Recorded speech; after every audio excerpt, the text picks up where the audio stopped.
You think that the tax plan in the budget is so harmful to the economy, why wouldn't you focus on that specific aspect instead? I think it's hard to separate them, to be honest with you. I mean, as I've talked to voters across Ohio, they think in general the budget is a disaster, and they think the process wherein it was passed wasn't respectful to the democratic process.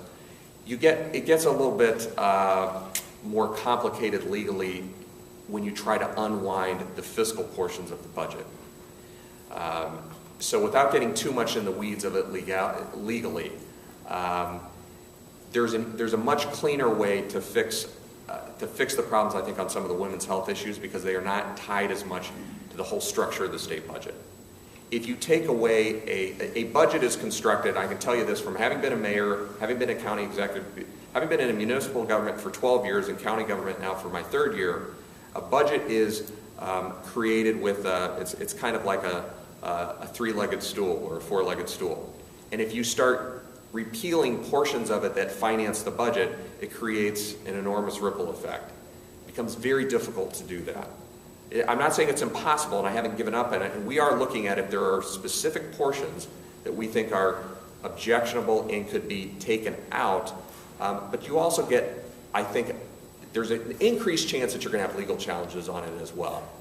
And this is something where if we are going to put something on the ballot, we want it to be relatively clean and straightforward. I think there's a better chance to do that on the women's health issues, but I haven't given up on looking at some of the social justice issues that I think are affected by the tax provisions. Yes, sir? Why are you leaving the referendum option on the table? So the Supreme Court has left the door open for you to come after some non-financial aspects of the budget. And so why, if these provisions are so egregious, why let them take effect for 1.5 years? A couple things. Number one is I still think that's an open question legally. And it is a Herculean effort to get these things turned around. And I think it would just add to people's cynicism and despair, quite frankly, if we got halfway down the road on a referendum and then the Supreme Court changed its mind or expressed itself in a way that obviated that particular strategy. I mean, a lot goes into this, and to not know whether or not legally we would be able to prevail on it, I think is a tough road to go. Secondly, we would be on a very tight time frame, a very, very, very tight time frame. And again, you're talking about a budget bill is funding the provisions of government. And as we've seen in Washington, when you don't have certainty about budgetary provisions, it causes all types of repercussions as a result, I think. So I think we have to be careful about really trying to alter fundamentally the economics of the budget, so to speak. We also have, lastly, we have a little bit longer runway, so to speak, when it comes to the initiated legislation, where the clock doesn't run out quite so quickly. Gives us a little bit more time to put together the coalition that we're going to need to do this. So you're saying you're going to take the lead in putting together this coalition, or are you just proposing this as an option?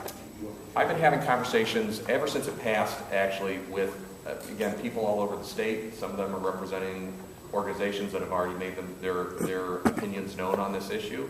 And I think I'm going to be one person, and I think our campaign is going to be one part of the equation. But if this is successful, actually, I don't think it's just about one candidate or one campaign. The people that were outraged by the provisions of this budget were not exclusively Democrats, not exclusively my supporters. It's really broad-based. And if a initiative campaign is going to be successful, it can't be just about one candidate. I think I have a role to play. I think as somebody that's running for governor, I have a responsibility to speak out and show leadership where I can. I think this is one way to show it, to move the conversation forward, but I don't think I can dominate the entire conversation as it goes forward.